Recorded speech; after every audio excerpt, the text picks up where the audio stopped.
Bonjour à tous et heureux de vous retrouver dans cette série d'entretiens où nous parcourons le monde et nous vous proposons cette fois-ci de nous arrêter tout simplement en Europe et nous sommes ici à la maison généraliste des Capucins à Rome et nous retrouvons le Père Raniero Cantalamessa. Bonjour Père.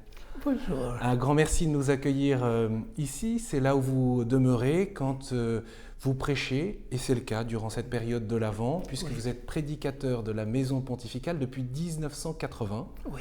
Vous prêchez devant le pape, les cardinaux, les évêques de la curie romaine. Un exercice que vous êtes en train de faire en ce moment même d'ailleurs. Oui, précisément ce matin, j'ai fait ma deuxième prédication à la maison pontificale. En général, le pape Jean-Paul II et Benoît XVI étaient à côté de moi, communiquaient avec moi, mais pas avec le reste de l'Assemblée. Je m'y attendais que pape François aurait changé. En effet, il est devant, parmi les cardinaux. Il s'assoit au milieu des uns et des autres. Comme un croyant parmi les croyants. Alors comment réveiller cette vieille Europe endormie? Comment réveiller le souffle missionnaire de cette Europe qui a ses racines profondément enfouies dans la foi chrétienne et en même temps qui semble s'en éloigner aujourd'hui? C'est un peu le thème de notre échange. Le pape François lui-même a parlé d'une grand-mère assoupie, endormie, qui ne semble ni féconde ni vraiment vivante. Comment cela peut-il se passer dans cette Europe-là? Oui, et ça dépend du point de vue, parce que d'un certain point de vue, certainement, l'Europe semble une vieille dame endormie. Mais il y a dans ce sommeil, dans cette nuit, il y a des lumières, il y a des feux même. Et disons que la situation générale, c'est que les chrétiens qui jadis étaient la majorité, donc qui naissaient chrétiens, donc, maintenant les chrétiens en Europe sont les résultats d'un choix libre. Donc c'est une minorité, peut-être la quantité a diminué, mais la qualité a augmenté, à mon avis. La qualité des chrétiens vraiment engagés pour le Christ et pour l'Évangile et ne sont pas diminués. Et comment ces racines se sont un peu perdues?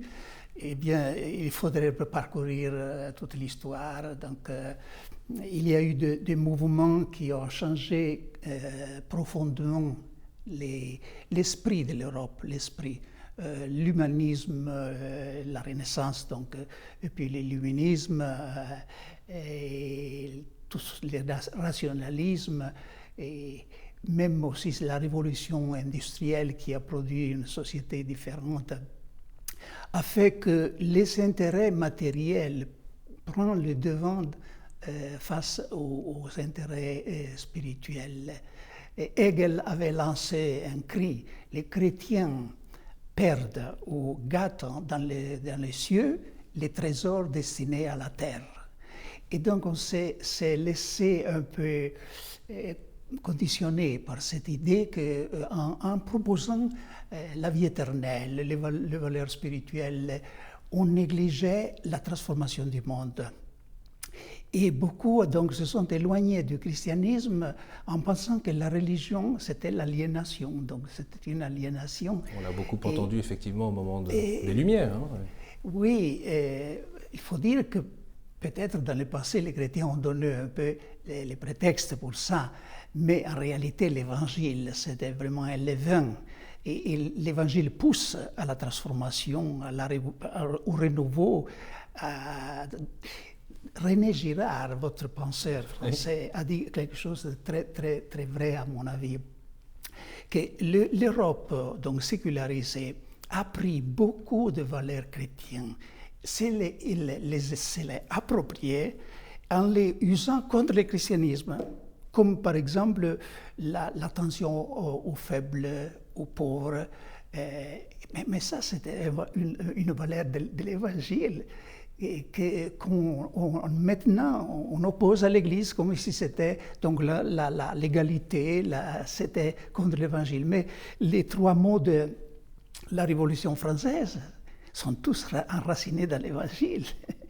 Ils sont sécularisés, mais c'est l'Évangile qui a proposé la légalité, la liberté, la fraternité surtout. Et vous qui êtes à la fois bibliste, théologien, vous êtes italien, pour quelle raison, au fond, la foi n'a pas davantage résisté?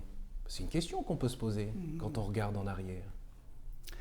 Eh bien, évidemment, c'est que les chrétiens même se sont endormis. C'est-à-dire que se sont laissés prendre dans ces mouvements de matérialistes, disons, parce qu'au fond, il s'agit des grandes tendances où on est matérialiste ou on est spirituel, dans le sens que on croit qu'au-delà du temps, il y a une éternité, une vie éternelle. Donc cette vie n'est pas tout. La destinée de l'homme ne se joue pas exclusivement dans le temps. Si on oublie ça, et les chrétiens l'ont oublié, alors évidemment, la foi n'est pas une alternative aussi évidente si on oublie les ciels, alors il ne reste que la lutte pour s'emparer des biens de la terre. Et beaucoup de la violence qu'il y a dans le monde, c'est parce qu'on a complètement ignoré et négligé qu'il y aura un jugement, l'histoire aura un jour un jugement. Donc, vivre dans cette perspective, ça change les choses. Les chrétiens l'ont un peu oublié, ça. Alors, qu'est-ce qu'il a manqué de prédicateurs, puisque vous êtes prédicateur aujourd'hui? Il a manqué de prédicateurs, il manque de prédicateurs de feu aujourd'hui? Une des raisons pourrait bien être celle-là, oui. Et on a, surtout dans l'Église catholique, on a tellement donné de l'importance à la culture, donc la recherche, la théologie spéculative, et qu'on a négligé un peu l'annonce. Et une fois dans ma prédication au pape, j'ai proposé cette idée. Chez nos frères protestants, le premier choix parmi les candidats, c'est pour l'annonce de la parole de Dieu. Donc les plus doués sont destinés à la proclamation de la parole de Dieu. Chez les catholiques, souvent le premier choix, c'est pour les études académiciennes, la diplomatie, l'administration, et les derniers, comme moi, sont destinés à la prédication. Saint Paul était prédicateur, Saint Augustin était prédicateur avant d'être théologien, et les pères de l'Église ont fait la grandeur de cette époque qu'on appelle l'âge d'or de l'Église, parce qu'ils faisaient de la théologie avec le peuple et à partir du peuple. Et on peut, dans les discours que Saint Augustin fait au peuple, on peut retrouver toute sa théologie. Où est-ce qu'on voit ça maintenant, non? Oui, c'est une vraie question, mais pourquoi? Eh bien, c'est difficile de faire une analyse. Comme ça, en quelques minutes, c'est un exercice difficile. Mais disons qu'un tournant a été avec la naissance de la scolastique. La scolastique a doué l'Église d'une richesse immense, non? Saint Thomas d'Aquin, etc. Mais c'était aussi un peu le triomphe de la spéculation.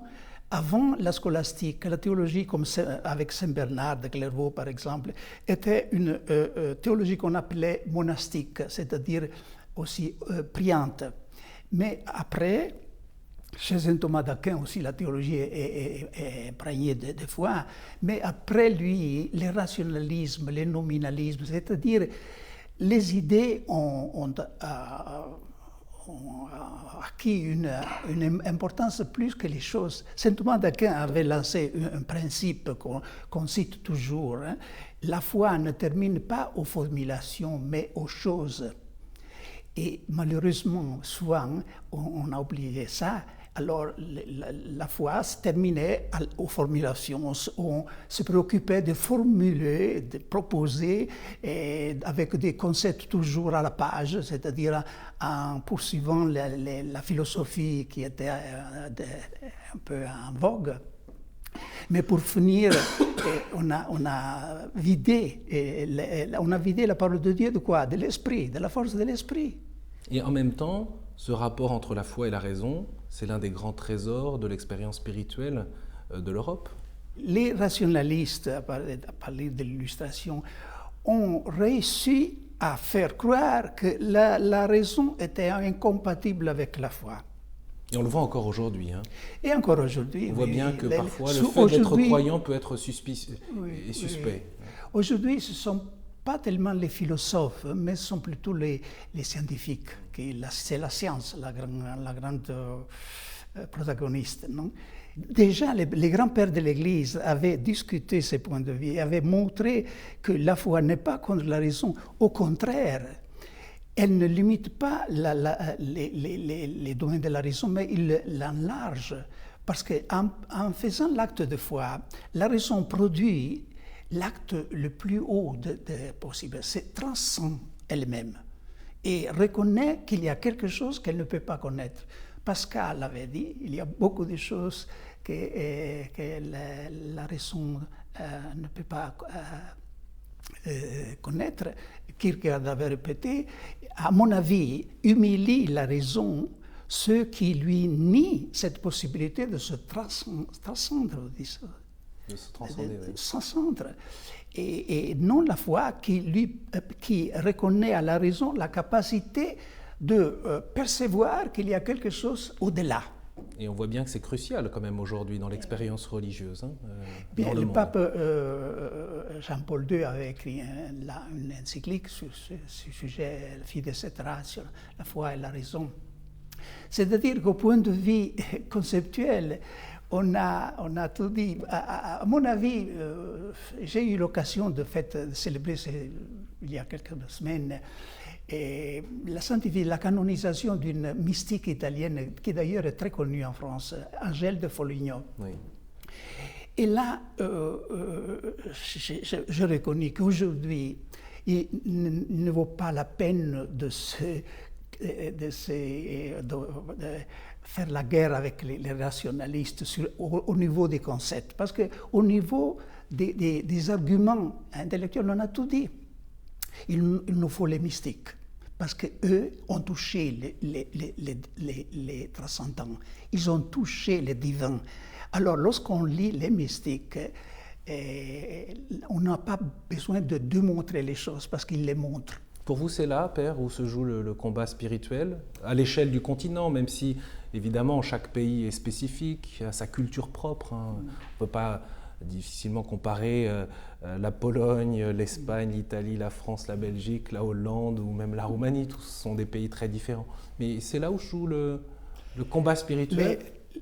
Karl Rahner, ce grand théologien allemand, a lancé une proclamation, à mon avis, très importante. Il a dit « Le christianisme du futur, ou sera mystique ou il ne sera pas ». Et il voulait dire pas mystique dans le sens de visionnaire ou quoi. Les mystiques sont ceux qui ont fait l'expérience de Dieu. Il voulait dire le sol du christianisme est lié à des gens qui ont fait l'expérience de Dieu, qui parlent comme témoins, plus que comme maîtres, comme témoins. Et je suis profondément convaincu de ça. Paul VI avait dit que le monde moderne accepte plus volontiers les témoins que les maîtres. Et il accepte les maîtres s'ils sont aussi des témoins. Alors ce qu'il nous faut, c'est des laïcs ou des prêtres ou des religieux, donc des hommes de foi. Pas forcément des clercs. Oui, pas forcément des frères, qui soient en même temps maîtres et témoins. C'est-à-dire qu'ils vivent ce qu'ils enseignent. On a évoqué avec vous quelques lumières, quelques grandes figures, des flambeaux par le passé, mais alors aujourd'hui, vous les voyez où, ces flambeaux et ces lumières, puisque vous en parliez tout à l'heure, au tout début de cet entretien? Bien, alors là, aujourd'hui, je vois le grand feu, pas des petits feux, les grands feux. Et le grand feu, c'est la nouvelle Pentecôte que Jean XXIII avait demandé à Dieu, que Dieu a donné à l'Église. Je suis profondément convaincu que la Pentecôte est vraiment un acte dans l'Église. Mais vous voyez les flammes sur les apôtres? Mais ce sont des flammes spéciales, on les voit dans les yeux des gens plus que sur la tête. Mais on ne peut pas nier Et j'ai eu l'occasion, précisément dans une prédication en présence de Benoît XVI, à l'occasion du 50e anniversaire du Concile Vatican II, de faire un peu un bilan. Et je suis arrivé à la même conclusion à laquelle d'autres, spécialement un théologien irlandais, étaient parvenus. Les fruits du Vatican II sont là où on ne s'attendait pas. C'est-à-dire Même les pères qui ont fait les conciles ne s'y attendaient pas. Ce sont les surprises de Dieu. Oui, mais ça arrive toujours. Le cardinal Newman avait déjà dit dans son essai sur le Vatican I que souvent les pères d'un concile ne voient pas quels seront les fruits réels de ce qu'ils définissent. Alors quels sont-ils ces fruits alors ?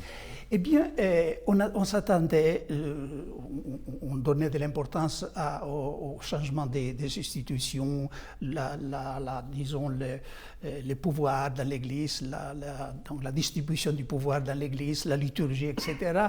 Eh bien, la grande nouveauté, c'est qu'a changé la qualité de la vie chrétienne dans les gens qui se sont ouverts à cette vision de l'Église que le Concile avait prônée dans le Lumen Gentium, c'est-à-dire une Église qui est en même temps institution et charisme, qui est animée par le charisme et par la parole de Dieu, évidemment, bien entendu sous le guide de la hiérarchie, mais cette qualité nouvelle, on la voit dans les mouvements ecclésiaux, dans des paroisses renouvelées. Je le vois même souvent, peut-être pas tellement d'une manière éclatante, mais je la vois même au niveau des diocèses. Je ne fais pas de noms, mais je suis venu en France peut-être ces dernières années beaucoup de fois. Et souvent j'ai été invité par des évêques pour des événements diocésains de toutes les diocèses. Et c'était en général à l'occasion de la Pentecôte. Donc, on se préparait à la Pentecôte, on a fait une seule messe dans tous les diocèses, avec quantité de confirmations. Dans le diocèse, il y avait 600 gens qui ont été confirmés. Eh bien, ça, pour moi, était un signe. La France s'est toujours distinguée pour sa culture, pour avoir été, les pionniers dans la culture catholique. Donc, c'est votre garde italien. Oui, nous vivons des grands produits de la culture catholique française, les grands dictionnaires, théologie, spiritualité, etc. Peut-être, à mon avis, la France, les chrétiens français avaient trop misé sur la culture. Et maintenant, ils se rendent compte que la culture seule ne suffit plus. À une idée, on a toujours une autre idée à opposer, à une théorie, une autre théorie. Donc, c'est pour ça que maintenant, on s'ouvre à l'esprit. On ressent le besoin de ce pouvoir que Saint Paul disait que c'est l'unique pouvoir qui peut détruire les grands pouvoirs contre la foi. Et si vous regardez autour de la France, on élargit au continent européen, on voit aussi ces relations du pape François avec le patriarche de Constantinople, ces échanges aussi avec Moscou. Vous pensez qu'il y a là des liens qui sont cruciaux pour réveiller cette Europe endormie ? Et le pape François, avec des gestes, il a un peu rompu cette impasse, parce qu'on était dans une impasse dans l'écuménisme. D'abord, pas seulement avec l'Église orientale, donc ce qu'il a dit dans sa visite à Constantinople est révolutionnaire. Il a ouvert, il a fait tomber des murs incroyables. Et des théologiens orthodoxes l'ont reconnu, comme Zizioulas par exemple, non? Simplement en disant l'Église catholique ne demande rien à l'Église orthodoxe, seulement de partager la même foi. Et ceux qui ont un peu d'expérience de dialogue œcuménique savent qu'est-ce qu'il y a. Et lorsqu'il s'est rendu en visite à un pentecôtiste au sud de l'Italie, et en disant, je ne suis pas venu trouver un pentecôtiste ou un sectaire, je suis venu... Oui, c'était une sortie très inattendue, très surprenante. Oui, c'est Traetino, c'était un pasteur pentecôtiste, oui. Je suis venu chercher un frère, donc... Il y a un enjeu pour l'Europe et pour l'évangélisation en Europe ? l'évangélisation ne peut pas être détachée de l'unité des chrétiens. Si nous continuons, comme nous avons fait pendant des siècles, à lutter les uns contre les autres, non, dans notre théologie, mais aussi dans la prédication, dans le prosélytisme, évidemment, l'évangélisation est paralysée. Les communautés ne perçoivent pas forcément cela aujourd'hui. Il n'y a pas forcément de bataille ou de combat entre chrétiens. Non, mais c'est justement parce que nous avons fait beaucoup de chemin. On a 50 ans, on a fait un chemin. Mais encore, il faut... Et ces réunions de chrétiens, cette entente, qui a comme objet de prêcher les mêmes Jésus, les mêmes évangiles, en respectant, donc en restant loyaux à son propre Église. Mais là, j'ai été invité, par exemple, beaucoup de fois dans la Scandinavie, au pays de la Finlande, la Suède, la Danemark. Et là, j'ai été témoin de quelque chose qu'on n'aurait pas même songé. On est dans une ère protestante. C'est-à-dire que j'ai été invité par les pentecôtistes, donc en Suède, par les luthériens. J'ai prêché une retraite à 90 pasteurs luthériens. Et donc ça, pour l'évangile, le futur de l'Europe, ça a une importance énorme. Parce que lorsque les chrétiens partagent leurs dons, par exemple, nous avons beaucoup à apprendre des pentecôtistes, des évangélistes, comme pouvoir d'amener les gens à reconnaître le Christ, accepter le Christ comme Seigneur. Ils ont aussi beaucoup à apprendre de l'Église catholique, parce que l'Église catholique a les moyens, pas seulement pour convertir les gens, mais aussi pour les amener à la perfection de la vie chrétienne, à travers la spiritualité, le magistère de l'Église. Donc, et si on met ensemble les dons, ça c'est pour l'Europe une chance énorme. Quel regard vous portez? Quelles sont vos espérances aujourd'hui pour la foi chrétienne en Europe? Certains y voient un recul. Vous, quel regard vous portez sur ce continent? Bien, évidemment, il y a des défis. Il y a des défis comme l'immigration qui fait que le christianisme ne soit pas un bloc monolithique. Ici, maintenant, donc, il y a des défis. Mais comme toujours, ce sont aussi des chances pour les chrétiens de prendre conscience de la nouveauté du christianisme, de l'identité chrétienne. Malheureusement, je suis un peu plus pessimiste au point de vue politique, qui n'est pas mon domaine, mais c'est seulement mon avis. Donc, l'Europe, après la guerre, la tragédie de la Seconde Guerre mondiale, était animée par un esprit vraiment nouveau. Et ceux qui ont conçu l'idée d'une Europe unie étaient animés par des idéaux, Schuman, chez nous, De Gasperi, Adenauer. Et ils avaient une vision de l'Europe. Malheureusement, peut-être le bien-être et la prospérité économique a fait oublier. Et nous voyons maintenant qu'on a toujours affaire avec les budgets. Il semble que donc l'argent, c'est l'unique facteur donc, de l'Europe unie. Il faudrait, là, le pape, je crois qu'à Strasbourg, l'a bien rappelé ça. On peut se replonger dans ces deux discours. Il a bien rappelé de revenir à ces... Parce que nous voyons les fruits. Nous avons eu le privilège de vivre un demi-siècle en paix en Europe qui n'avait jamais été le cas. Hein. C'est à cause de ces idées. Ce serait tragique de compromettre cette paix pour des intérêts nationaux ou seulement économiques. Dernière question, Père Cantalabessa. On sait que vous tenez toujours à manifester, à dire l'annonce kérigmatique.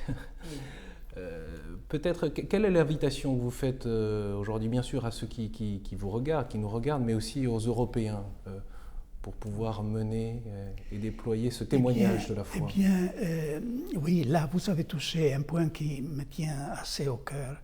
Et souvent, je le dis, nous vivons aujourd'hui dans ce monde post-chrétien au point de vue culturel. Et il faut revenir à la méthode des apôtres qui avaient devant soi un monde pré-chrétien.